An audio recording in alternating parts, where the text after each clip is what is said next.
Darkness of night, when fear tries to take my light, I hear your voice so clear, telling me there's no need to fear.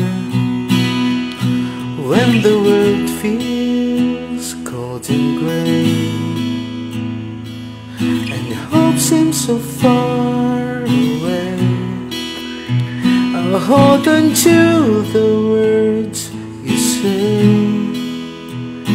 You're my guide, my truth, my way.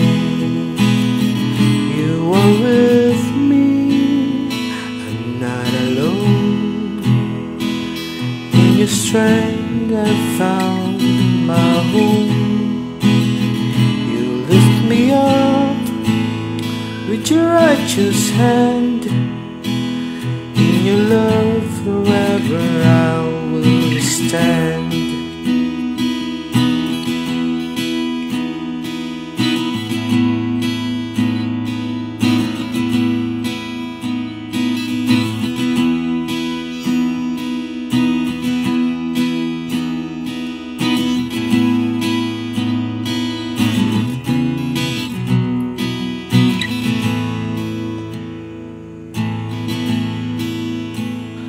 When my heart feels lost in pain, you bring peace like gentle rain.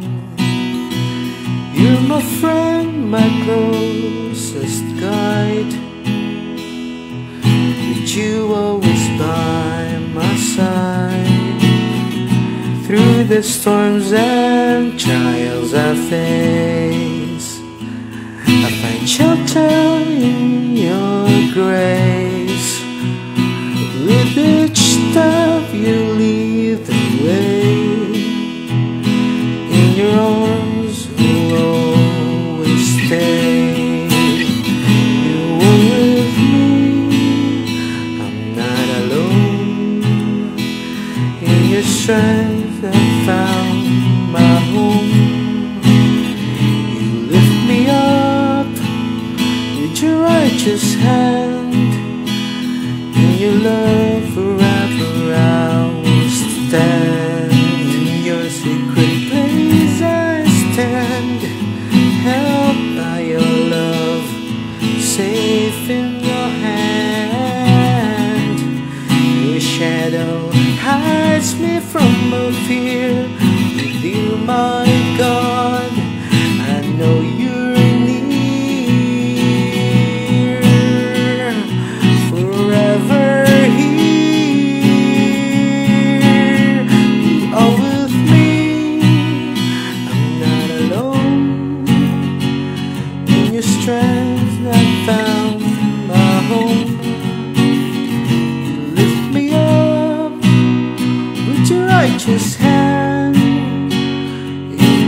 Low.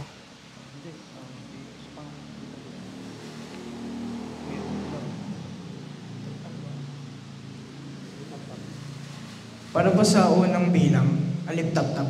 Sabay-sabay po natin awitin.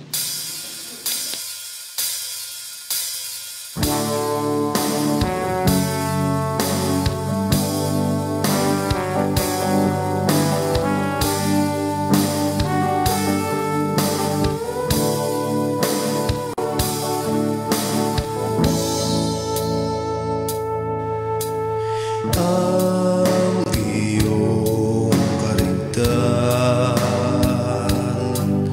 ay kapansin-pansin, kukuti-kutita sa gabing madilim.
sa pangalawang bilang, Galaw ng Mundo.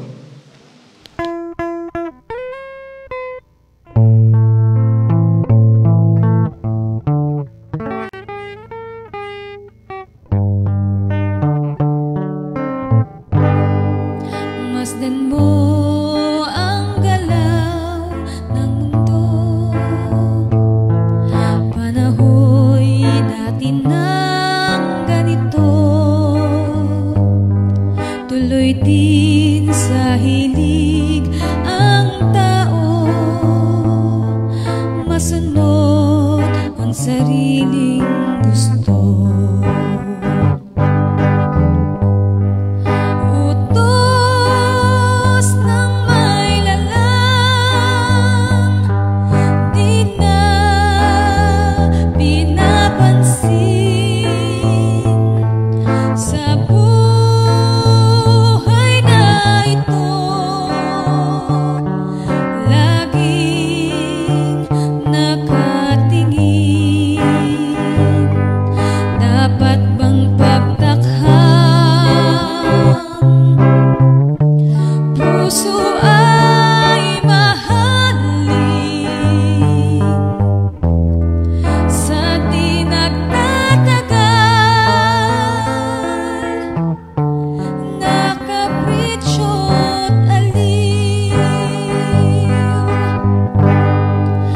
Masdan mo ang galaw ng mundo,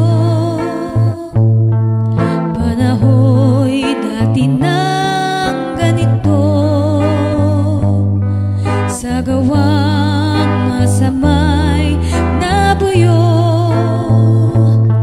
ang taong hiwalay kay Kristo.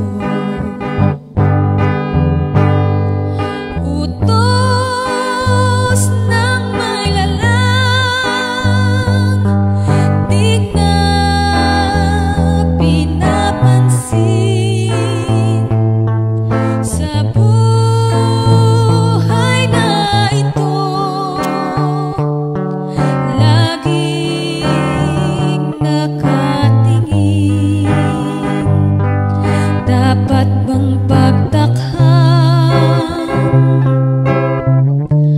Puso ay mahalin sa di nagtatagal, nakapritsyo't aliw.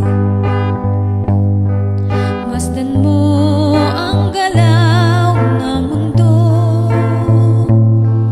panahoy dati nang ganito, si Satang dumaya sa tao,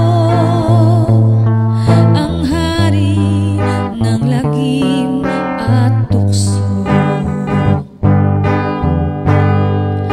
Utos ng may lalang, di na pinapansin sa buhay na ito, laging nakatingin. Dapat bang pagtakhan? Puso ay mahalin sa di nagtatagal, nakapritsyo't aliw. Sa di nagtatagal, nakapritsyo't aliw.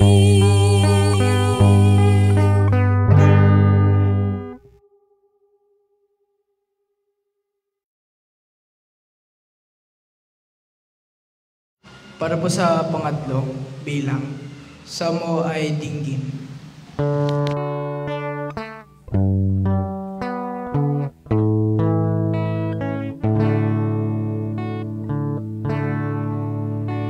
Kami ngayon naririnig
Purihin na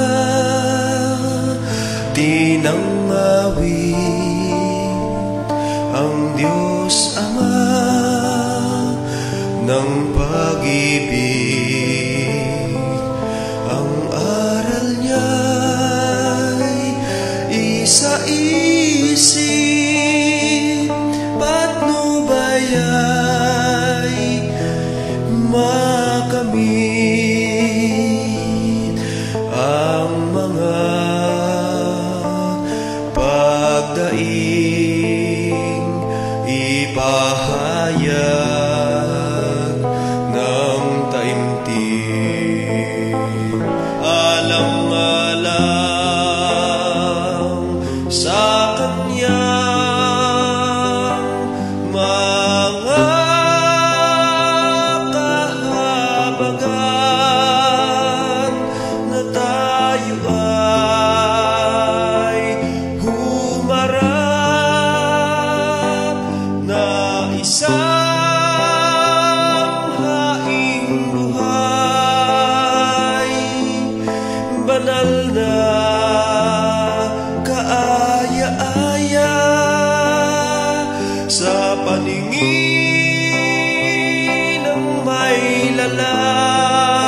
alam-alam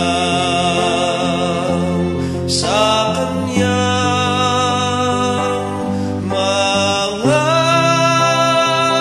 kahabagan na tayo ay humarap na isang haing buhay, banal na kaaya-aya sa paningin ng may lalang na siya nating katampatang pagsamba.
Ang pananatili ng aming mga lakas at buhay na hanggang sa mga sandaling ito ay aming pong kinakasangkapan upang matagumpay at makabuluhan naming maisakatuparan ang lahat ng mga mahahalagang bagay sa dako ng aming mga pangangasiwa sa aming mga material na buhay at gayon na rin sa aming mga pagtatagumpay, sa lahat ng aming mga pagsisikap, na aming panglubos na mapaunlad at maingatan ang aming mga pananampalataya. Dakila ka, Panginoon, na laging sumusubaybay, nagbibigay ng lahat ng mga butil, ng mga pangangailangan ng iyong mga alipin sa lahat ng mga dako na aming kinaroroonan. Idinadalangin namin sa iyo, Panginoon, ang bawat kalagayan ng iyong mga hamak na mga lingkod sa lahat ng mga lokal, mga bansa, mga sangbahayan na aming kinaroroonan sa pagkakataong ito. Nawa ay patuloy mo pong igawad sa aming lahat ang iyong mga dakilang pagpapala, mga pagpapatawad, sa lahat ng mga pagkukulang o mga pagkakamaling nagiging bahagi pa rin ng aming mga panahon.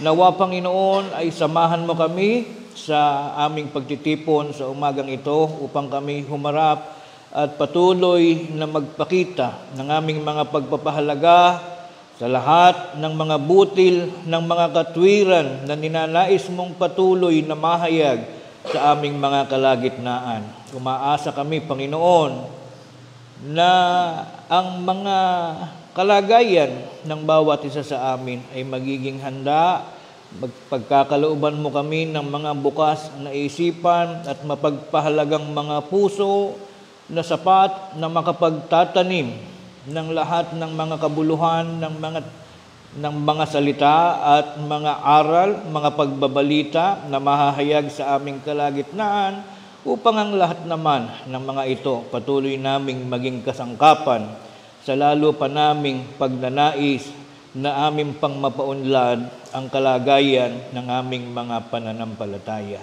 Idinadalangin namin, Panginoon, maging ang mga kinaroroonan at kinalalagyan at mga kawastuhan ng mga kalusugan ng bawat isa sa iyong mga anak, mula sa mga maliliit na mga batang sanggol, sa mga kasalukuyang nagsisilaking mga kabataan na lubos na nangangailangan ng pagkalinga at paggabay mula sa iyong dakilang mga salita na pangangasiwaan, unang-una ng kanilang mga magulang at lalong-lalo na ang mga mangangaral na inilagay mong bantay sa mga dako na kanilang kinalalagyan.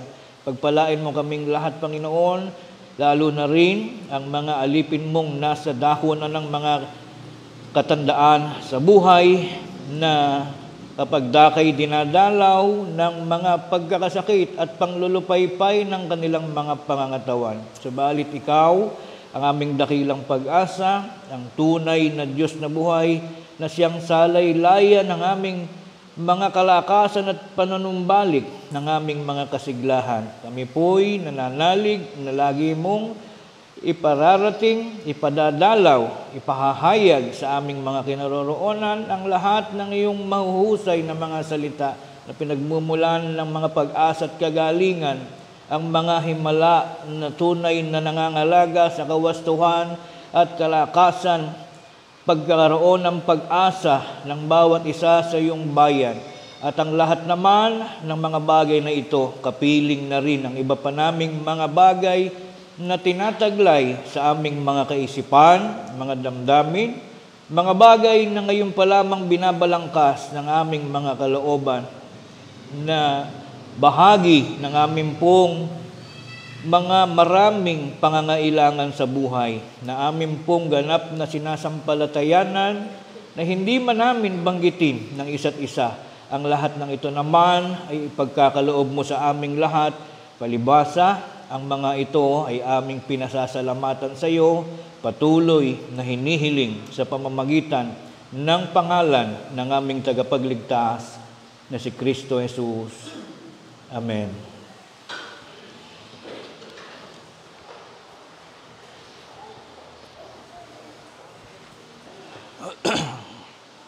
Mapagpalang araw sa pamamagitan ng Diyos na buhay ang muling sumasa ating lahat, mga kapatid. Maligayang araw ng pananambahan sa atin, sa mga kapatid na ating kawaksi sa ating online service, sa ating face-to-face worship service dito po sa Dako ng Bulacan. Binabati ko po kayong lahat ng mga lokal na nakapanuhay sa atin ngayon, ang Parañaque at Taguig City, ang Tarlac. Ang mga kapatid natin na maya-maya ay dadalawin ko rin sa Santa Maria, Bulacan at sa Tungkong Mangga, at lalong-lalo na ang mga kapatid natin sa iba't ibang mga bansa na nakapanood sa atin ngayon through our OFW group chat. Hello po sa inyo at magandang araw sa atin. Tayo po ay nasa ikatlong linggo na ng ating pagsasama-sama sa buwan ng January 2025 at mayroon po tayong mga kapatid na nagpadala ng kanilang mensahe dahil sa paglalakip ng kanilang pasasalamat. Nais ko pong banggitin. Pagpapasalamat dahil sa pagsapit ng ika-6 na kaarawan ni Sis Rial Manggubat. Pagpapasalamat ng kanilang buong pamilya dahilan sa kapayapaan, kaligtasan, maayos na hanapbuhay at sa mga kaloob na hindi masayod. Mga nagpapasalamat, Brother Jeremy Manggubat, Sis Raquel Manggubat, Sis Riel Manggubat, at Brad Primo Manggubat mula sa lokal ng Taguig. Gayon din naman mula sa lokal ng Tijero, Balayan, Batangas, pasasalamat sa Diyos na buhay sa pagsapit ng kaarawan ni Brad Ricky Pelino sa mga pagpapala, pagliligtas, kapayapaan, mga biyaya sa kanilang pamilya sa araw-araw. Mga nagpapasalamat, kapatid na Ricky Pelino, Ruth Bugtong Pelino, Klein Pelino, Kaya Pelino. Mula naman sa lokal ng Sampaloc, San Rafael, Bulacan, at sa Sampaloc na. Mga kapatid na nagpapasalamat, Brother Belly Jan Karandang, nagdiriwang ng kanyang kaarawan, pag-alaala sa kanyang araw ng pagsilang noong January 16, 2025. Andog pasasalamat din ni Brad Jose Emil Contreras dahil sa maluwalhating pagbalik sa trabaho sa ibang bansa.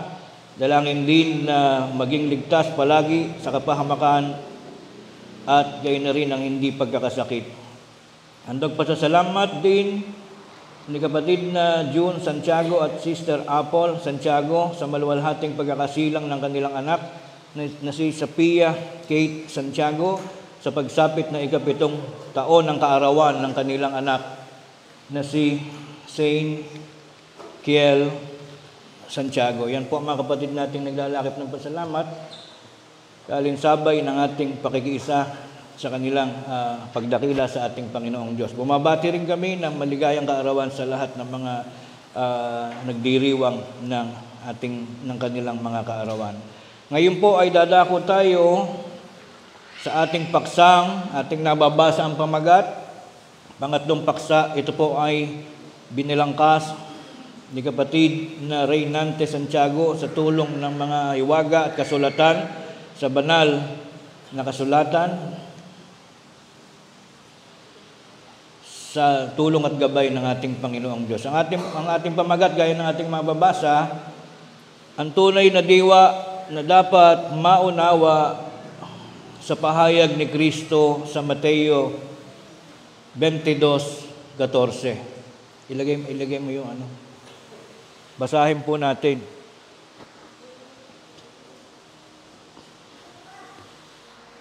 Ito po ang nilalaman ng pamagat ng paksang nilikha ni Bradrante. Sapagkat marami ang mga tinawag, datapwat kakaunti ang mga nahirang. Ayon sa pamagat, mayroong tunay na diwa. Gaya po ng ating nababasa, mga kapatid, ang pangungusap na ito ay naging usap-usapin at naging subject o paksa ng mga pangangatwiran at prinsipyo ng maraming mga relihiyon, hindi lamang sa Pilipinas, kundi maging sa ibang bansa. Ang nagiging katwiran ng tao, ang Diyos nga naman na siyang lumikha ng lahat ng bagay, lalong-lalo na ang tao, may karapatan na pumili, humirang, magtangi ng mga taong kanyang nilikha. Kaya lumabas yung usapan o yung salita na ang Diyos ay humihirang, pumipili. Sa gitna ng mga lahing liko na nabubuhay sa sanlibutan, sapagkat Diyos ang may gawa sa atin, may karapatan nga naman siya na siya pumili, humanap ng mga matutuwid na tao at ihiwalay at turuan, gabayan ang mga taong nagkakamali sa diwa. Dangan lamang po at maraming mga relihiyon ngayon na nagsasabi na ang palatandaan ng ang Diyos ay nakahanap na, nakakita na ng mga matutuwid na tao, ang nagiging katuwiran nila ay paramihan. Kailangan daw ang palatandaan para masabi mong ang relihiyon ay nakita na ng Diyos, natagpuan na ng Diyos yung matutuwid na mga tao, ang palatandaan daw ay marami yung nahihirang. So ito halos lahat ang nagiging content ng subject ng ating paksa, sapagkat maraming bagay tayong dapat na maunawa pa. Kung itatanong natin sa aklat na ito, Mateo 22 verse 14, 22:14, kabaligtaran po ng nalalaman ng tao. Sapagkat ang sabi dito, kakaunti yung nahirang, yung napili. Hindi katulad ng sinasabi ng mga tao na nila ay marami yung kanilang samahan. Sa kanila daw nakaugnay ang pamamatnubay at biyaya ng Diyos, sapagkat ang palatandaan daw ng pinagpapala ay ang dumadaming mga kapatid. Kaya ito po ang ating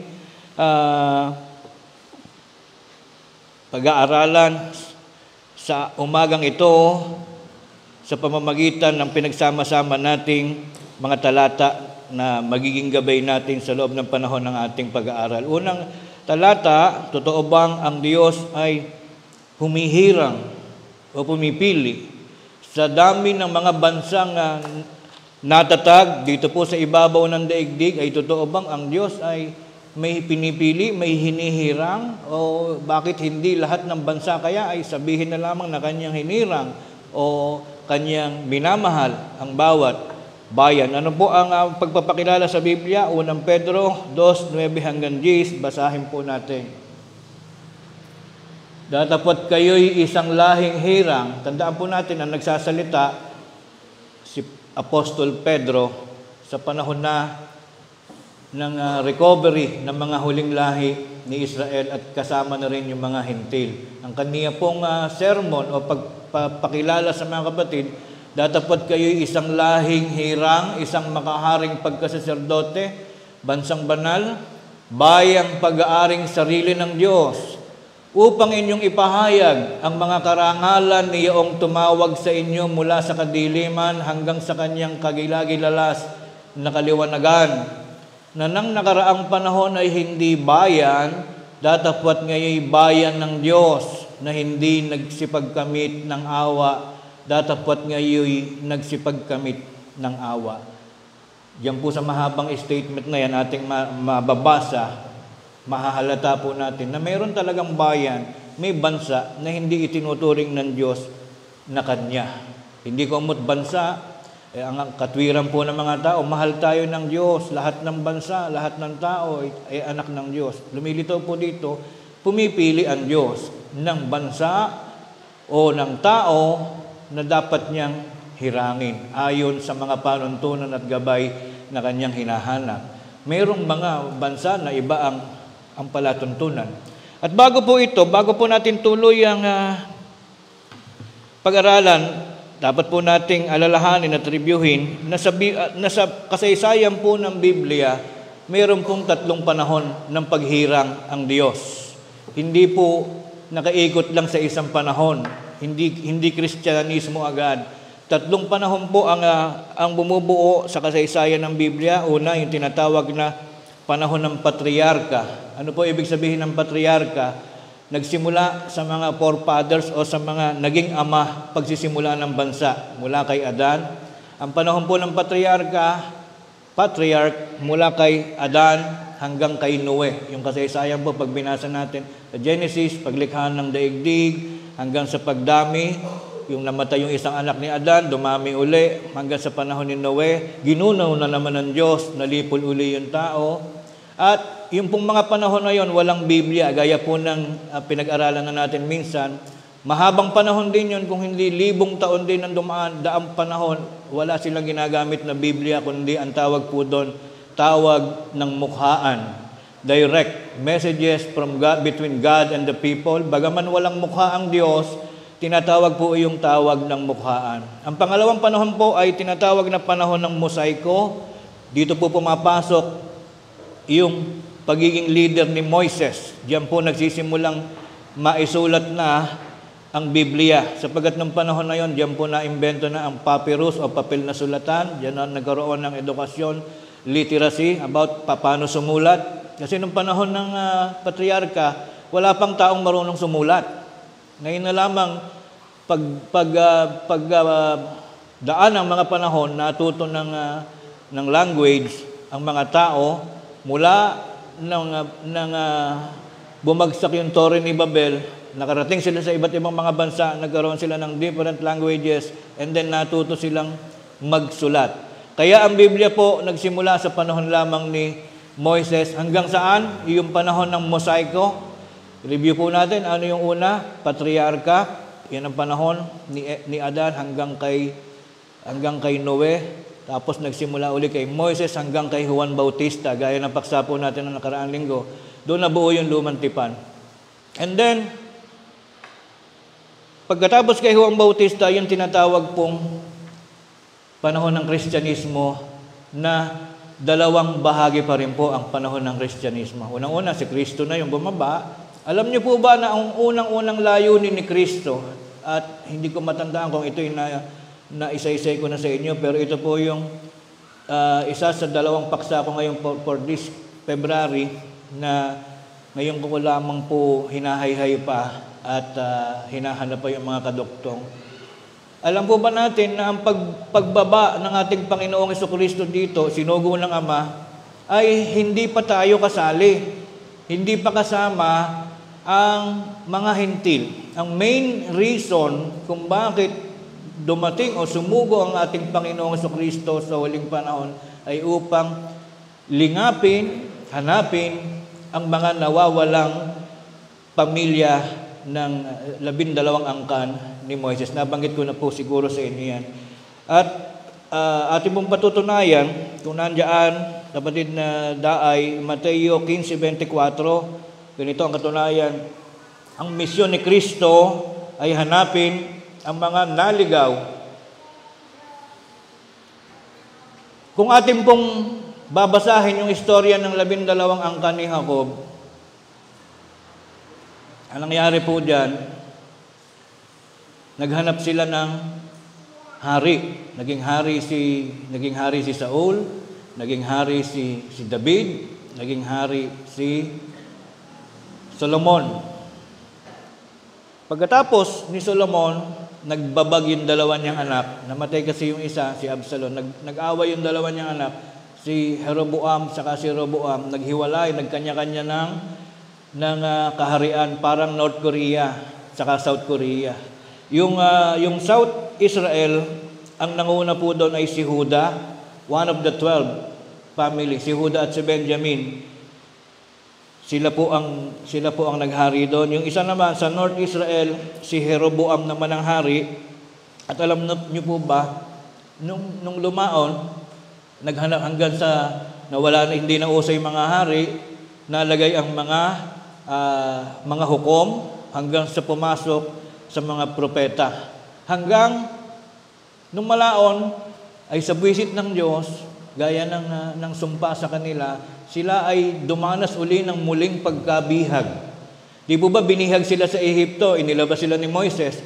Nung ang mga panahon ay lumipas at hindi nakitaan ang tila pagiging matuwid, lalo pang naging masama ang isip ng lahi ng Israel sapagkat naghiwalay na, nagkaroon na ng mga personal interest. Sila po ay nabihag na naman. Ito pong South Israel ay binihag ng Babylonia kung ilang panahon. Samantalang ito namang North Israel na pinagaharian ni Jeroboam ay binihag ng kung ilang panahon ng Assyria. Yan po ang kasaysayan. Akala natin dumating sila sa Israel ay masaya na buhay nila sapagkat sabi sa Biblia, ang Israel ay dako na binubukalan ng pulot at gatas. Hindi po nangyari. Naluko, nagkawindang-windang ang kanilang talambuhay until dumating ang hindi ganong napag-uusapan ngayon. After all those 1,000 years ng pagiging alipin nilang muli from Babylonia at yung other group ay sa Assyria, sila po ay nilupig at sinakop naman ng Roman Empire. Roman Empire. Kaya pag inisip mo, ang layo ng Israel, ang kwento, doon pinanganak si Jesus, sila David, lahat ng Moises naganap sa Israel. Tapos ang layo ng Roma, nandito ang Roma. Parang nangyari sa Pilipinas, sinakop tayo ng Espanya. Ang Roman Empire nung panahon na yun, napaka-powerful. Maliit na syudad lang sila sa Italia, pero mas sikat pa yung Roma kaysa sa Italy. So, ang nangyari po ay sinakop ng Roman Empire ang Israel. At according sa history, sinakop po ng 1,800 years At kailan lang po binitiwan ng Roman Empire, 1948, naging malaya sa kolonisasyon, politically speaking. Kasi pag sinabing sinakop, political po ang kanilang intensyon, hindi actually religion. At pinagmamalaki po, at bagaman tayo po ay online ngayon, ipopromote ko na rin, ang isa sa pinopromote ng Roman Catholic ay sila daw ang nagtuloy ng relihiyon na iniwanan ng ating Panginoon sa Kristo. To tell you frankly, and the truth of the story is, dumating si Kristo rito, sakop na ng Roman yung Israel. Nasa langit pa si Kristo, bababa pa lang sa dito, yung pong kinikwento ko sa inyo, sinakop ng Romano ang Israel ay naganap na. Humahalo na po yung lahi ng Romano sa lahi ng Israel. Kung hahanapin niyo po sa history at sa ilang mga talata, ipinipintas po ni Apostol Pablo na isa ding Roman citizen, bagaman siya ay isang Israelita din. Doon daw po sa Roma, gaya naman ng alam natin sa history, between Greece and Roman, magkatabi lang po yan.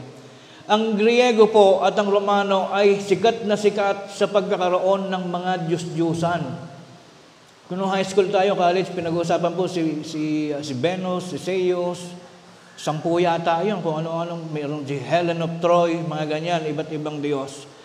Meron po silang classic na mga pinaniniwala ang mga Diyos-Diyosan na hindi nila ganong napatunayan, walang ganong kasulatan. Nung sakupin po ng Roman Empire ang Israel, humanga sila sa kasulatan ng kasaysayan mula sa paglikha ng daigdig, na ingatan ng mga eskriba yung mga kwento. Ang ginawa po ng Roman Empire, nung makita nila yung Biblia na nagagawa na, iyon ang kanilang dinevelop na ipinasunod sa lahat ng nasasakop ng kanilang imperyo. Kaya po buong mundo kumalat yung relihiyong, ang sabi nila itinuloy lang daw nila yung relihiyon ng 12 apostol, pero hindi po. Nagkaroon na po ng kontaminasyon. Yung pong relihiyon na kanila itinuloy, nahaluan na ng pagsamba sa Diyos-Diyusan. Pag po kayo magagalit sa akin, iyan po yung kasaysayan na ipinopromote natin, na sila naman ang nagtuturo noon. Di po ba? Kung sinasabi nilang sila ang nagtuloy nung iniwan ng ating Panginoong Kristo, yung pong lahing hirang, nahaluan na po ng kultura ng Griego at Romano, pagsamba sa Diyos-Diyusan, yung sinasabi nilang relihiyon na sila ang nagtutuloy. At ang katotohanan, hindi ko alam kung napasave ko, Brad Daay, ang present status po ng pinakamalaking religion sa Israel ngayon ay hindi po, bagaman sila ina-under ng Roman Empire, hindi po Roman Catholic ang pinakasikat na religion doon sa Roma, kundi ang Judaismo, 73%. Nandiyan ba yung daay? Ang religion po sa Israel ngayon, hindi po totoong Roman Catholic. Nasabi nila, Roman Catholic ang nagtuloy ng Catholicism. Ang actuality po ngayon at present time, itinuloy po ng mga Judans o Israelites yung kanilang lumang relihiyon. Ang ginagamit po nila ay Torah o yung 5 aklat ni Moises. Ang percentage po ng included sa religion ng Judaism na sa present Israel ngayon ay 73%. Ang Islam ay 18.1%. Ang Kristyanismo o yung naniniwala kay Kristo is only 1.9% mismo sa Israel right now. Druze, isang uri ng religion, 1.6, at iba pang religion o hindi tinukay, 4.9. So binubura po nito yung maling notion na komot nasa Roma, ang Vatican City na pinakasentro ng Catholicism, sinasabi nilang yung kanilang relihiyon ay nakasentro rin sa Jerusalem, at doon sa Jerusalem daw sa Israel ay sikat na sikat ang relihiyong kanyang itinindig. Mali po mga kapatid. Ang Roman Catholicism sa Israel ay isang bahagi na lang na maliit na porsyentong mga na-recruit nila na haluan ng pagtuturo ng Diyos-Diyusan. The very sad part of the story, ang mga Judans o yung isa sa family ng 12 angkan ni Israel hanggang ngayon, ang sinasamba nila, ang relihiyon nila ay Judaismo. para ding somewhat related doon sa Biblia natin. Kaya lang, nag-focus sila doon para silang mga Baptist, Methodist na ang sinusunod nila, mga lumang batas. Kaya po, iyan ay naging bahagi natin ng insertion sa ating paksa. Actually, 3 paksa yun na paghahalo-halo ko sa isip. Lahat po na yan ay yung ibang kwento malalaman natin sa February. Ngayon, ano pong katunayan sa pagpunta ni Kristo dito? Yung balik mo kanina, Efeso. Ang hinahanap niya ay mga hintil. Efeso, ano yung unang ina naman? 15:24 na Mateo, balik mo.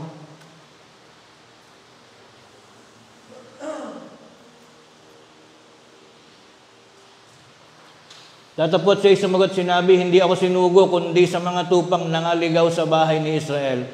Ang nagsasalita po dito, si Jesus.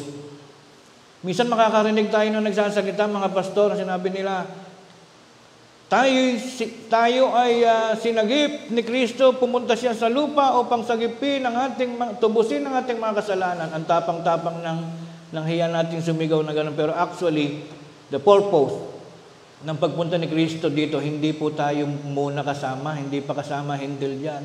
Ang unang-unang layunin ni Kristo, sagipin yung nawawalang mga tupa na nagkahiwa-hiwalay, yung 12 magkakapatid. Kasama doon yung lahi ni Levi na pinagtiwala ang magiging saserdote, ngunit sumama doon sa sumama kay Jeroboam na tumaas ang pride, nagtayo ng sariling kaharian. Kaya yan po katunayan, si Kristo nung bumaba, ang layunin niya hanapin yung mga naliligaw na lahi. Hindi pa po tayo kasali. Ano pa ang katunayan? Dito po sa Mateo 5:5-6, inutusan niya yung 12 apostol na hanapin ang 12 angkan. Ang 12 ito'y sinugo ni Jesus at dumating siya, nangalap siya ng 12 apostol, hindi para hanapin tayo ng mga hintil. Hindi pa tayo kasama doon. Sila'y pinagbilinan na sinasabi, huwag kayong magsitungo sa alinmang daan ng mga hintil. Bawal pa tayong kausapin, bawal pa tayong hanapin.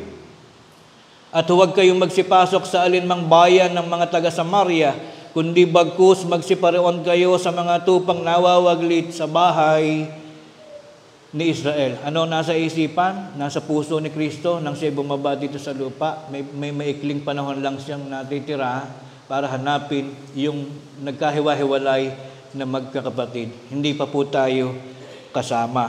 Ngayon, paano tayo nasama sa kwento na hinulaan, pinayagan na ni Jesus nung maganap na, nang siya ay nagtagal ng konti sa pagtuturo, inalagaan niya yung mga naipong lahi ng Israel, nagkaroon siya ng mga pangyayaring nakasalamuhan na yung mga hentil. Ganito po ang mga kwento. Unang-una, Efeso 2:16-19, 19.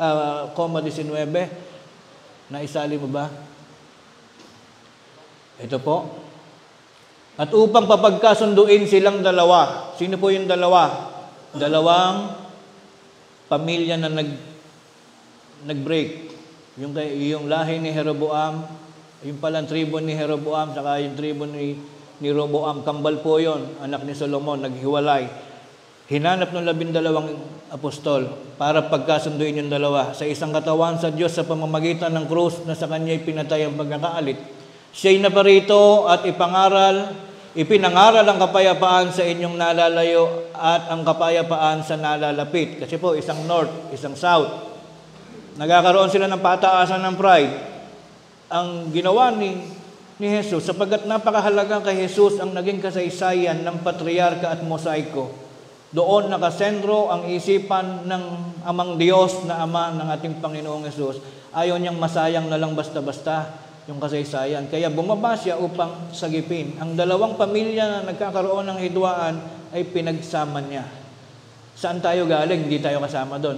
Galing po sa lahi ni Japet na isa sa anak ni Noe na dumami sa mga paligid ng sanlibutan, ngunit hindi sila kasama doon sa 12 lahi. Ano sabi sa 18? Sapagkat sa pamamagitan niya, tayo'y may pagpasok sa isang espiritu rin sa Ama. Sa 19, tuloy mo. Kasama na ang hentil, Kaya nga hindi na kayo mga taga-ibang lupa at mga manglalakbay, kundi kayo mga kababayan na kasama ng mga banal at sangbahayan ng Diyos. Kausap po ni Apostol Pablo yung mga hentil sa Efeso. Efeso, hindi lamang po yung mga apo ni Israel ang nakalap niya, kundi damay na rin po dito yung mga hentil na mga itinatayo sa ibabaw ng kinasasaligan ng mga apostol at mga propeta na si Kristo Jesus din ang Pangulong Bato sa panulok. So, yun po yung istorya. Punta naman po tayo dito sa Mateo 13:46. 13:46 hanggang 47. Kaya po natin ito sinasabi, may mga relihiyon po na sobrang lakas ng mga boses at taas ng kamay pa nagsasalita. Sinasabi nila, pag sumampalataya ka kay Jesus, ligtas ka na agad. Sinisigaw po ng mga Baptist. Pero ang katunayan po, mabuting at nasama tayo, naambunan tayo ng grasya, ng biyaya, na pati tayo sinama na. Pero we are not the real purpose ng pagpunta niya sa lupa. Para ipagyabang mo kami, ang dahilan kung ba't bumaba si Kristo, hindi po. Ang dahilan kung ba't bumaba si Kristo, hahanapin, pagkakasunduin niya yung mga apo ni Abraham na nagkahiwalay. Sabi po rito sa andiyan ba yung 13:46?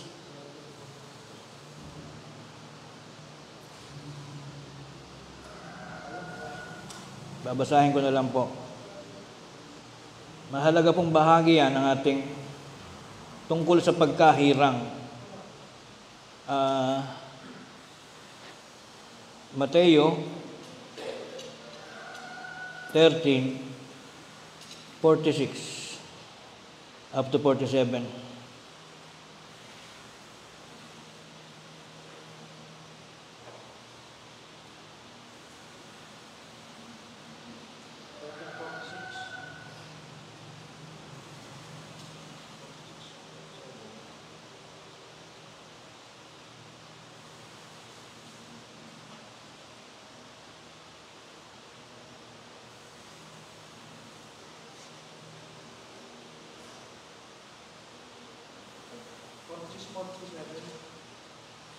Oo.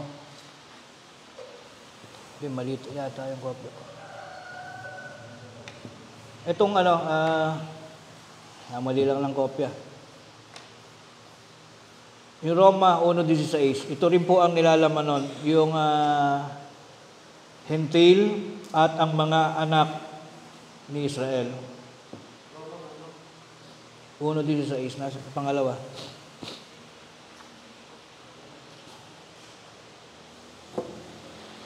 Sabi po dito, sapagkat hindi ko ikinahihiya ang ebanghelyo, sabi po ni Apostol Pablo, hindi ko ikinahihiya ang ebanghelyo sapagkat siyang kapangyarihan ng Diyos sa ikaliligtas ng bawat sumasampalataya. Una, sino yung unang kinalap ni Kristo? Yung mga Hudyo, anak ng Israel. Yung sinasabi ko po kanina, ang dahilan kaya siya bumaba. Ang ililigtas niya ay Hudyo, gayon din ang Griego, kasama na po yung mga Hintil. Ang Griego po ay kasama sa Hintil, kasama na po tayo doon. So, ibig sabihin, binigyan na ng open gate, open access ang lahat ng tao sa buong mundo na mapasama sa ililigtas ng Diyos. Kaso po, hindi ganon kaganda ang naging output. Hindi kumot ang Diyos ay humahanap ng kanyang hihirangin, ay masasabi natin na dumami yung nahirang. Kasi po, ang totoo, madami ang tinawag. Sabi po kanina sa talata, madami ang tinawag, konti lang yung nahirang, sapagkat hindi lahat ay pumapasa sa kwalifikasyon ng Diyos. Kung maririnig natin minsan sa maraming tao, ba't ba ang tao daw nagkakagalit? Iba-iba religion, lahat naman tayo ay iisa ang Diyos. Hindi po totoong iisa lang ang Diyos natin. Kasi sa Baptist, ang Diyos nila pwedeng kumain ng, bawal kumain ng baboy. Di ba, ipaksa natin the other week? Hanggang ngayon, masungit yung Diyos nila. Bawal pa rin kumain ng baboy. Ang main portion ng Christianism ngayon, pwede nang kumain. Di magkaiba yung Diyos. Sa ibang religion, si Kristo ay tao. Sa ibang religion naman, si Kristo ay Diyos. So, hindi pwedeng magsama ang iba't ibang paniniwala. Kinakailangan talaga na mahanap ng Diyos kung nasaan yung mga taong sumusunod sa katwiran. Subalit hindi po magaganap sapagkat ang sabi, kakaunti rin ang manggagawa. Mateo 9:33, nailagay mo ba dyan? 9:36-37. Babasahin ko na lang po.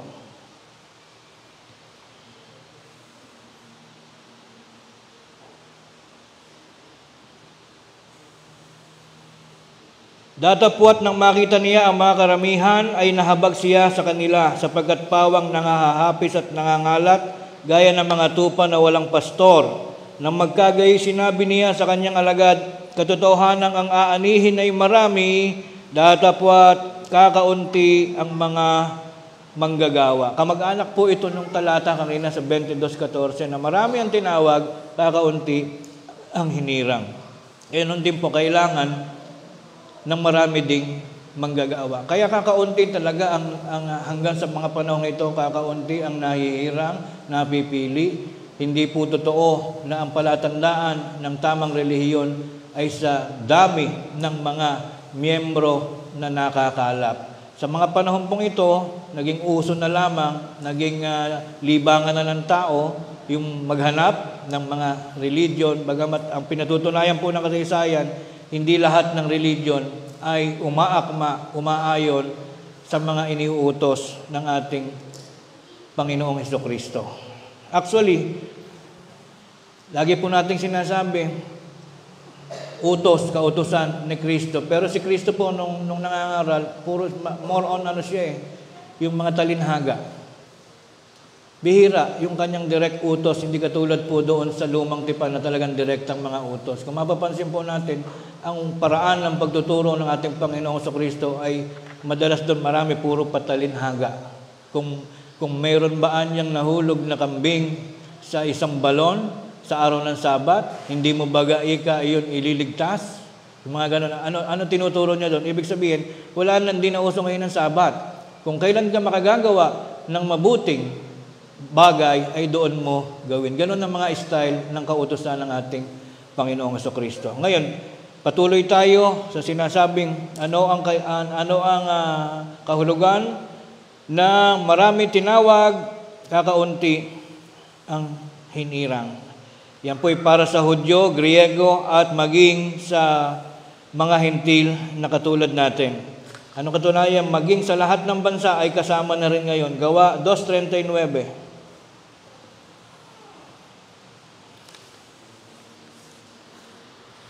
Sapagat sa inyo ang pangako, sa inyong mga anak, sa lahat ng nasa malayo, maging ilanman ang tawagin ng Panginoon nating Diyos sa Kanya. Hahanap, tatawag, kahit ilan. So, ibig sabihin, hindi totoong lahat ng tao basta pinanganak, basta maniwala ka lang ng kung ano-ano mga batayan ay ililigtas na. Meron pong panahon ng paghahanap ang Diyos, pati sa unay sa Griego, sa Hudyo, sa mga Hentil, at sa lahat ng mga nasa malayong lugar. Lumilito po ngayon ang pagkakasalin ng bawat bansa, kani-kanyang bansa na lang.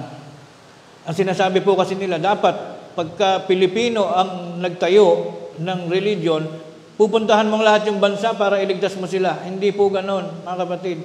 Tayo binayayaan kung paano ang Roma. Nilupig nila ang Israel, pero sila, may mga kapatid po tayo sa Roma, yung mga tinuruan ni Apostol Pablo. Yung po ay Hentil. Sila ang unang-unang katibayan na yung siyudad ng Roma sa Italia ay gumawa sila ng paraan. Sila binayayaan ng pagkakataong naging kasama sa pagliligtas. Ganon din po sa Pilipinas. Ipalagay natin at paniwalaan natin na ang pagkakaalam natin sa Ebanghelyo, ang pagkakatuto natin sa katwiran ay kapalarang bigay din ng Diyos. Paano ba nakarating sa ating katwiran? Ipinakisakay niya sa mga bangka ng mga prailing Kastila.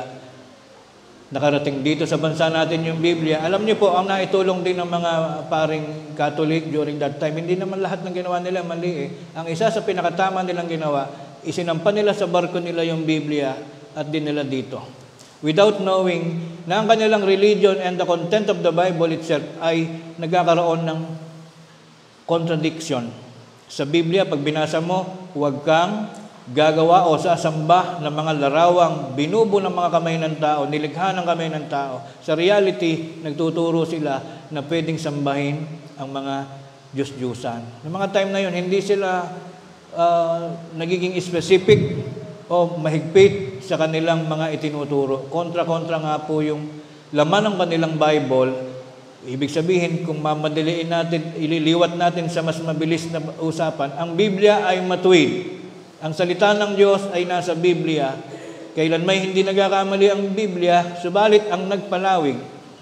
Yung pong hinula sa Biblia na pasisibulin ng Diyos ang kanyang katotohanan sa harap ng mga bansa, nangyari po sa pamamagitan nung nag-distribute ng Bible sa iba't ibang mga bansa. Ang pinakamagandang, pinakamabuting bagay na nagawa ng mga praile, sila ang nag-distribute ng Bible sa lahat ng mga bansa. Yun yung access. Kaya thank you very much pa rin sa kanila. Hindi natin maiwawala yung ating pagtanaw ng utang na loob sa mga nagkalat. Kasi yun po ang naisip ng Diyos. Hindi po uso internet noon. Hindi katulad ngayon, one pindot away lang para matuto ka. Nung panahon na yun, paano matututo paano makikilala ng mga Pilipino ang Kristo kung walang darating ditong aklat? So yun po yung naging kasaysayan. Kaya ngayon po, hindi po question sa ating iglesia, bakit hindi tayo nagpupunta sa Iran para magturo? Hindi na po, no need. May Bible dun eh. Ang salita ng Diyos ay ikinalat na sa buong mundo. Hindi na para pakialaman mo at gamitin ang language nila para turuan mo sila kung paanong natuto ang mga Pilipino sa pamamagitan ng kapalarang itinulot at ipinagkaloob ng Diyos. Ganon din ang ibang bansa na dinatnan ng aklat ng banal na kasulatan sa pamamagitan ng kagustuhan ng Diyos. Kagustuhan po ng Diyos yun eh. Saang bansa ngayon, konti na lang bansa ngayon ang walang Bible kasi hindi pa lahat ng buong sanlibutan ay naniniwala sa Christianism. There are still some country na hindi sila nagre-recognize ng Bible, including yung mga Muslim countries. Ang Biblia po ng Muslim ay Quran. Ang Biblia ng Mormon ay Book of Mormons. May mga iba't iba eh. So yung Biblia, mas marami, majority ng bansa gumagamit ng Biblia, yung pinatnubayan ng Diyos na makarating sa kanila. Di ba may binabasa sa Biblia na ang salita ng Diyos ay isinabog, parang binhi na isinabog sa iba't ibang klase ng lupa. So yun po ay isang mga panghuhula nung unang panahon na ngayon ay naganap na. Diyos na rin po ang gumawa ng paraan. Ang naglikom, kasi po hinangaan ng Roman Empire, yung pagkakaingat ng kasulatan ni Moises, humanga sila. Ang ganda ng pagkakasulat. Yung kanilang ginagamit na aklat, yung mga iba't ibang mga gods and goddesses, parang kwentong bata. Walang batayan. Hindi mapagkakatiwalaan. Kaya kahit na alipin nila yung Israel, ang ginawa nilang adaptation, inadapt nila yung Bible, yun ang pinakalat nila sa lahat ng mga bansa na kanilang sinakop. Thank you very much sa Roman Empire. At alam nyo ba, 1,800 years na sinakop ng Roman ang Israel. Can you imagine that? Ang Kastila ay sinakop tayo only 300 years. Ang tagal na nun, nagrereklamo na si Rizal. Sabi ni Rizal, tagal nyo naman dito, nilulupig na Pilipinas. Pero ang Israel, napakatagal ng 1,800 years. Kahit i-search nyo sa ibabaw ng inyong messenger, type nyo doon, ilang taong nilupig ng Romano ang Jerusalem. Lalabas doon, 1,800 years. Kailan lang binitawan? 1940. So sila din ang marahil kinasangkapan ng Diyos para yung Bible na isinulat ni Moises at isinulat ng mga ebanghelista galing sa kwento ng mga apostol na likom at ipinroduce, ipinablish ng mga mahuhusay na mga scholar at ikinalat sa buong mundo. Naging kapalaran naman natin na nabasa natin yon. May mga matinong tao sa Pilipinas na nagsikap na alamin talaga ang konteksto ng Biblia. Kasi kahit ako man po sa sarili ko, naging mangangaral ako, 24 years old. During that time, pahapyaw-hapyaw lang din ako sa mga talata. Pag binabasa mo kasi buong Biblia, aantukin ka. And this is a challenge for every one of us. Bago mo pala tuloy ang mapagtagpo-tagpo ang kwento ng Biblia, kailangan basahin mo talaga. Kasi may mga missing link. Meron ka palang alam na kwento, hindi pala ganun talaga ang kwento, meron palang continuation. And I'm happy to tell you, ngayong mga huling mga panahon na ito ay napag-uugma-ugma ko na, hindi ako nahihiyang aminin. Nito ko lang halos natatapos yung kasaysayan sa Biblia at napakalaking tulong pala sa kaalaman ng tao na basahin talaga. Kaya nga utos sa mga lingkod ng Diyos, sa leksikin natin. Kasi hindi pala pwedeng buklat ka lang ng buklat ng kung saan. Kailangan basahin mo lang dire-diretso para alam mo kung saan nahinto, kung saan napunta, kung saan tumungo yung mga kwento. Ang sinasabi natin ngayon, kaugnay ng paghirang ng Diyos ay ang pagdating ng katotohanan sa Pilipinas. Kahit na 1954 lang tayo nagsimula, yun ay bahagi po ng katotohanan na may kaunting tao, lahing hirang na napili dito sa Pilipinas. At ang continuation nun, hindi na tayo kailangan pumunta pa ng ibang bansa. Sapagat kung paano ginanap ng Diyos na maunawa ng mga Pilipino ang kanyang katotohanan, ganun din gaganapin ng Diyos na mayroon siyang hihirangin sa ibang bansa katulad ng naganap sa atin. Sapagkat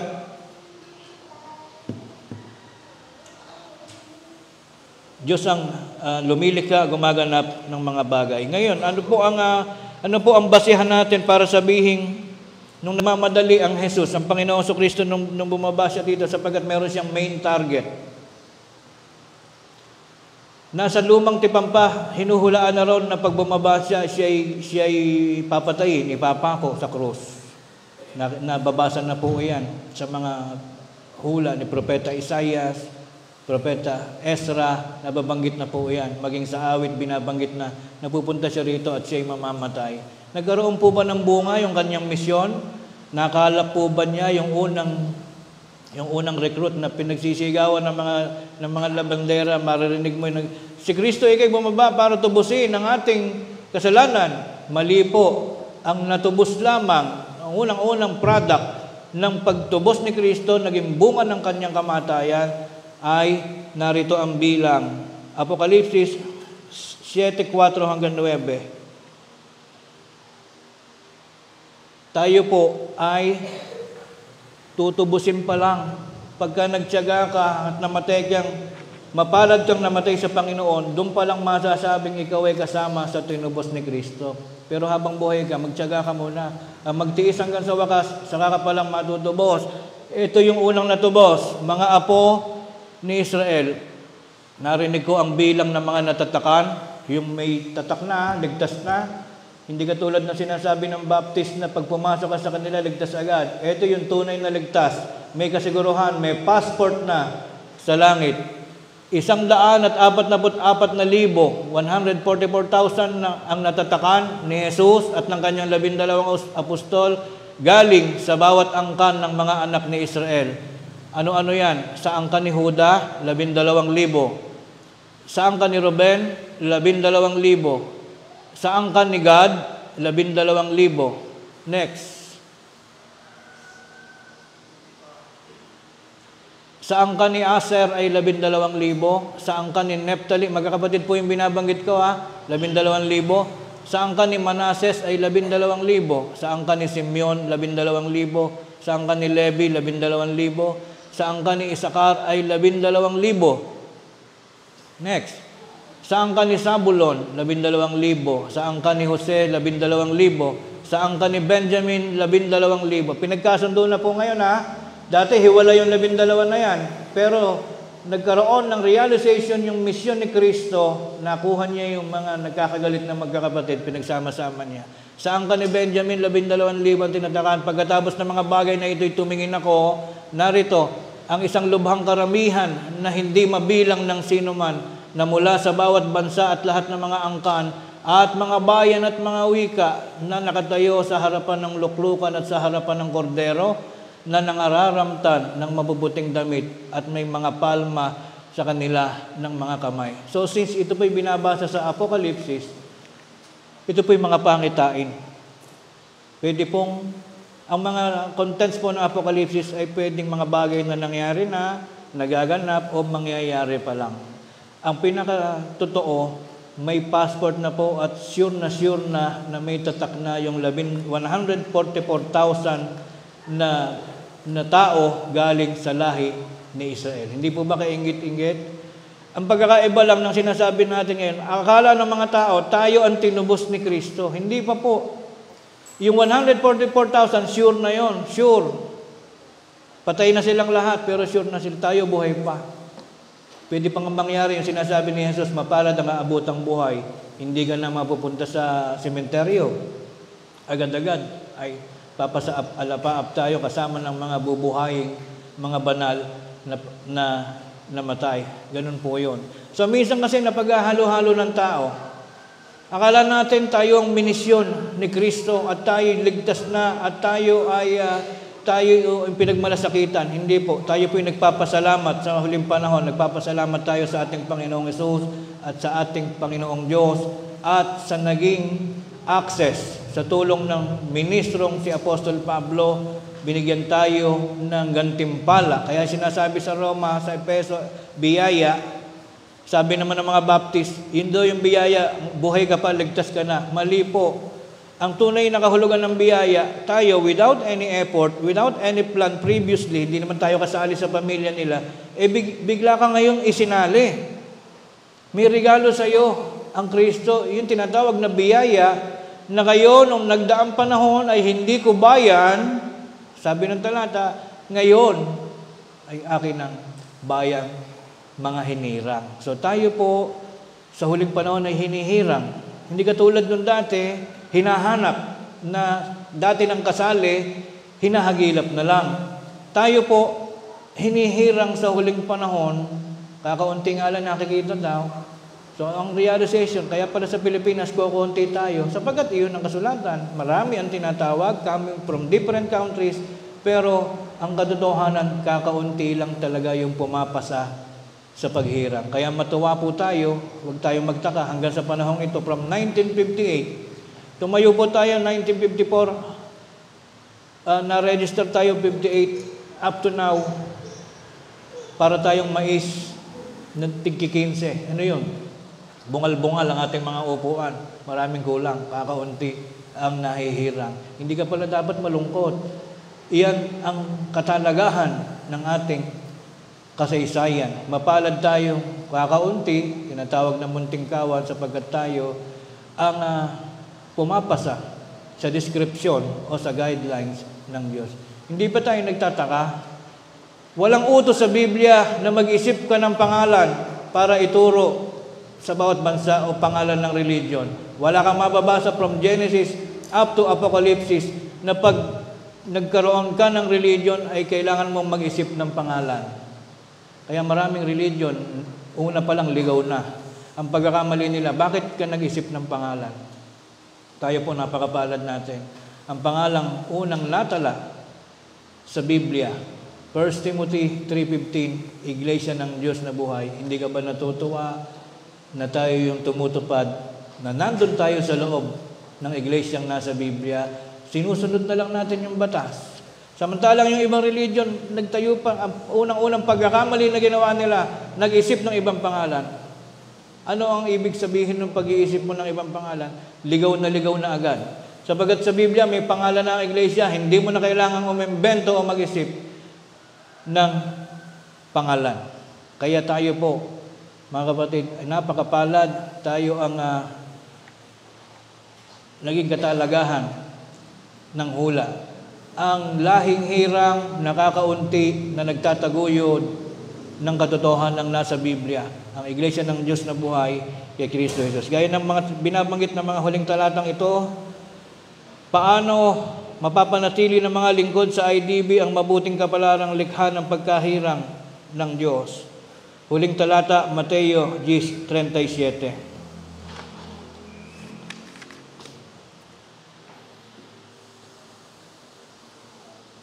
Yung mga huling bahagi.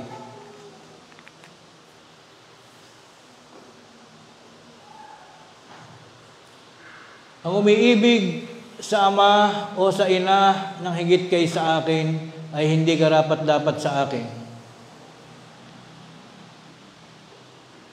Ang umiibig sa anak na lalaki o anak na babae ng higit kay sa akin ay hindi karapat-dapat sa akin. Ito po yung mga talinaga ni Jesus. Ano ang kinalaman nito sa ating pinag-uusapan? Having a religion is about having a faith with Jesus Christ. Minsan sasagasaan ito yung matamis na pagsasamahan ng pamilya. Kung ang nanay mo Muslim, ang tatay mo saksi ni Jehovah, nakilala mo yung tunay na relihiyon ni Kristo. Sabi niya, kung mas mahal mo ang tatay, hindi tinuturo ni Kristo, huwag mong mahalin ang nanay o tatay. Pero pagdating sa religion, iiwanan mo yung maghihiwalay kayo. Sapagkat ang sabi ni Jesus, ang umiibig sa iyong ama at ina ng higit sa akin ay hindi karapat-dapat sa akin. Ano ibig sabihin nun? Tinuturuan ba tayo na makipagkagalit sa ama, makipagkagalit sa ina? Hindi po ganoon. Sapagkat ito'y bahagi ng batas, katutubong batas. Igalang mo ang iyong magulang, igalang mo ang iyong ina, ang iyong ama na siyang tunay na may biyaya. Yung pagpapahaba ng buhay daw ng tao, nakukuha natin yan kung igagalang natin ang ating mga magulang. Subalit sa pangungusap ni Jesus, baka marami ang maligaw, tinuturuan ni Jesus na makipagkagalit yung anak sa mga magulang. Hindi po ganon. Ang ibig sabihin ng salitang ito, pag ang gusto mo ay ang mapalapit sa bayang banal, makilala mo ang daan patungo sa bayang banal, kahit magulang, hindi ka kayang pigilin. Ngunit kailanman na hindi itinuturo nito na awayin mo ang iyong mga kapatid at mga magulang. Sukdulan na ang pinakapipigil sa iyo sa pagkakilala kay Kristo ay ang mga mahal mong pamilya at tinuturo ni Kristo. Mas pahalagahan mo si Kristo sapagkat yan ang maghahatid sa iyo sa bayang banal. Yan po ang mga huling talata natin na napakahalaga. Dinaanan natin ang mga kwento ng buhay, kasaysayan, kung paano tayo nakarating sa ganitong kalagayan. Isang munti, aba, at aping mga kaunting bilang ng mga kaluluwa na nagtitipon at napipisan sa ilalim ng pangalan ng iglesyang nakatala sa banal na kasulatan. Maraming salamat mga kapatid sa inyong pakikinig. Tayo minsan pa'y nagtatapos at muli tayong makita-kita sa susunod na linggo. Hinihiling po natin na ang lahat ay magsitindig at muli tayong mag-alay ng dalangin sa ating Panginoon.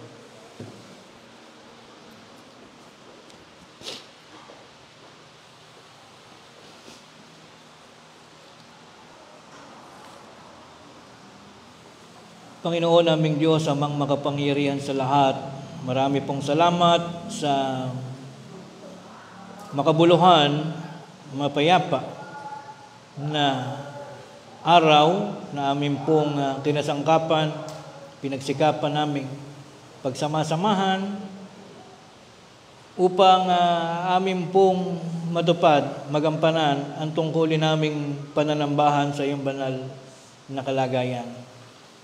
Marami pong salamat sa lahat ng magagandang mga aral na amin pong pinagsikapang talakayin. Salamat sa mga kaunawaan, sa tulong ng iyong tinakasangkapang mga ngaral. Hindi lamang kami sa dakong ito, kundi ang sangkalahatan ng iyong bayan na sa buong maghapon na ito ay magdadaos din ng kanilang mga kaparaanan ng mga pananambahan. Ang amin pong kahilingan, patnubayan mo kaming palagi, Panginoon. Huwag mo kaming itulot sa mga kapahamakan, bagkus ay palagian mong ingatan ng bawat isa sa amin. Papaghariin mo ang mga dakilang pag-ibig, pag-iingatan at pagmamahalan, pagkakaisa sa gitna ng iyong munting bayan. Sa tuwina ay lingapin mo kaming palagi hanggang sa muli naming pagharap sa mga panibagong mga araw na darating, na alam naming sa piling ng iyong pamamatnubay, kami ay mabubuhay. Pagpalain mo rin ang mga kapatid na naglalakip ng kanilang mga pasasalamat dahilan sa mga kadahilan ng sila'y umaalala, nagdiriwang sa pagsapit ng pag-alaala ng araw ng kanilang kaarawan.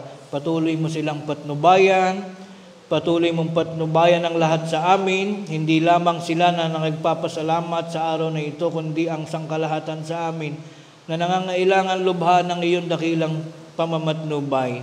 Igawad mo sa aming lahat ang mabuting kapalaran, ang patuloy na pagdaragdag ng aming mga ligtas na buhay at pananatili ng mga masiglang mga kaisipan at mabuting antas ng mga kalusugan. Naway maging mapalad kami sa lahat ng mga kinabukasan, batay sa aming idinadalangin ng mga mabubuting mga pangarap sa buhay. Maganap po nawa ang aming mga kahilingan at ang katiwasayan naman at ang pananatili na maigting ng aming mga pananampalataya ay maghari sa aming lahat na magkakapatiran. At muli, Panginoon, ang lahat po ng mga bagay na ito aming pinasasalamatan, patuloy na hinihiling sa pangalan ng aming tagapagligtas na si Kristo Jesus. Amen. Mangyari pong ang mga kapatid na naglakip ng pasasalamat, kayo po ay tumayo sa inyong mga dako at tumanggap ng basbas ng pagpapala ng ating Panginoon sa pamamagitan ng kanyang kasangkapan.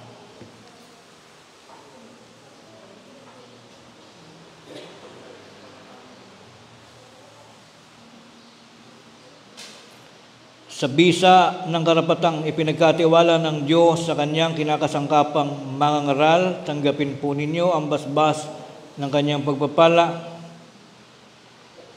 Pagpalain nawa kayo ng Panginoon at ingatan kayo. Paliwanagin nawa ng Panginoon ang kanyang mukha sa inyo at mahabag sa inyo. Ilingap nawa ng Panginoon ang kanyang mukha sa inyo at bigyan kayo ng kapayapaan. Maaari na kayong magsiupo. Kumawit tayo ng awit ng paghahandog. Narito kami na iyong alipin at na pipisan sa iyong piling dalangin awit ay inihahain sana ay marapatin.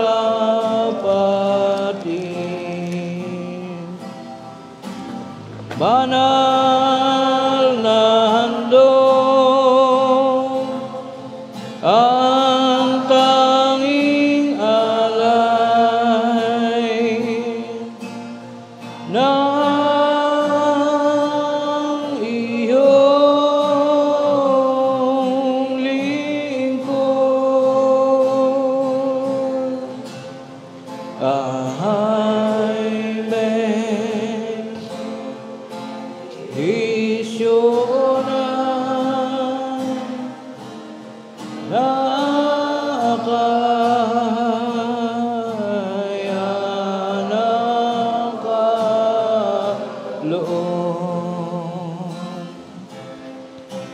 ang handog na upol sa Espiritu ay tungkulin na lingkod ni Kristo upang ipahayag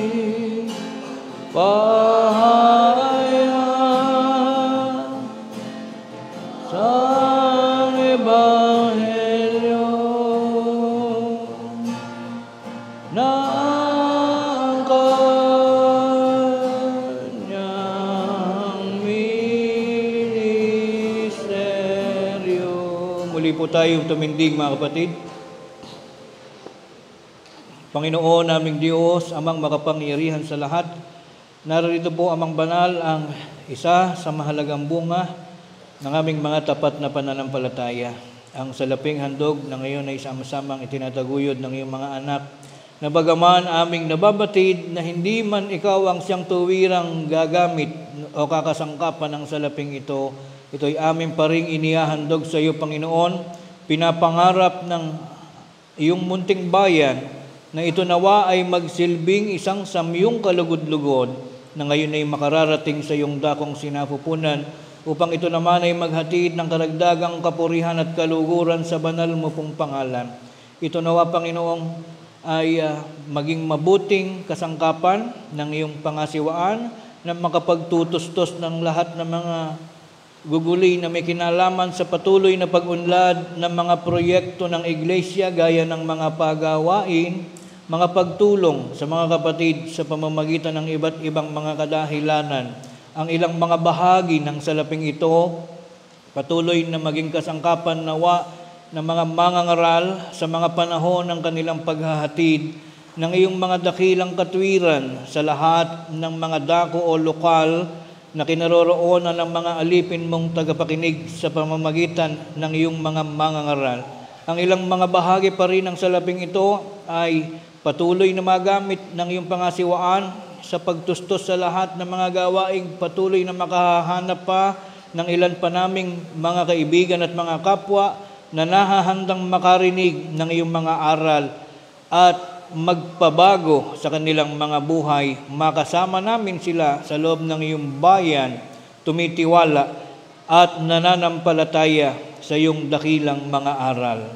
Ama naming Diyos na makapangyarihan sa lahat, ang halaga ng salaping handog na ito, ganap namin ngayong ipinagkakatiwala, inihahandog sa iyong pangasiwaan sa pamamagitan ng kaalaman ng aming tagapagligtas na si Kristo Jesus. Amen. Umawit tayo ng doxologia.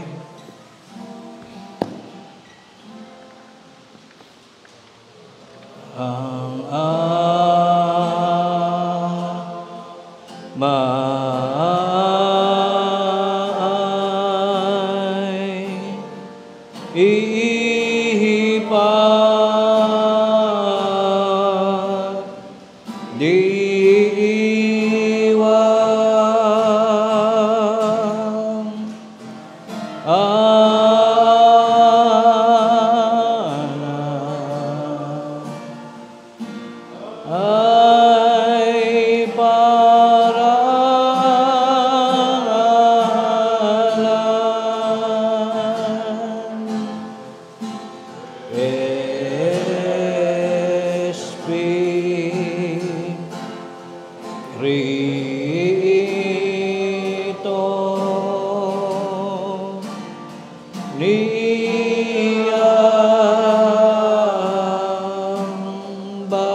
At ngayon, sa bisa ng karapatang minsang ipinagkatiwala ng Diyos sa kanyang kinakasangkapang mangangaral, naway tanggapin natin ang walang hanggang pag-ibig ng Diyos Amang sama sa mga langit, at nawa ang kanyang biyaya at pagliligtas sa pakikilakip ng kanyang banal na Espiritu, ang siyang patuloy na maghari sa ating mga buhay mula ngayon at magpakailan paman.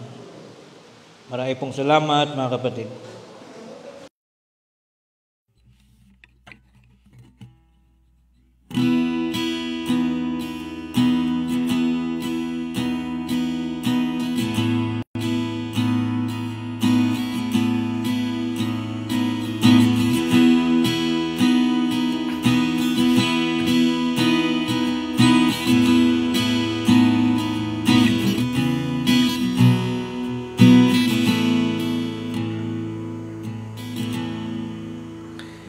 In the darkness of night, when fear tries to take my light, I hear your voice so clear, telling me there's no need to fear.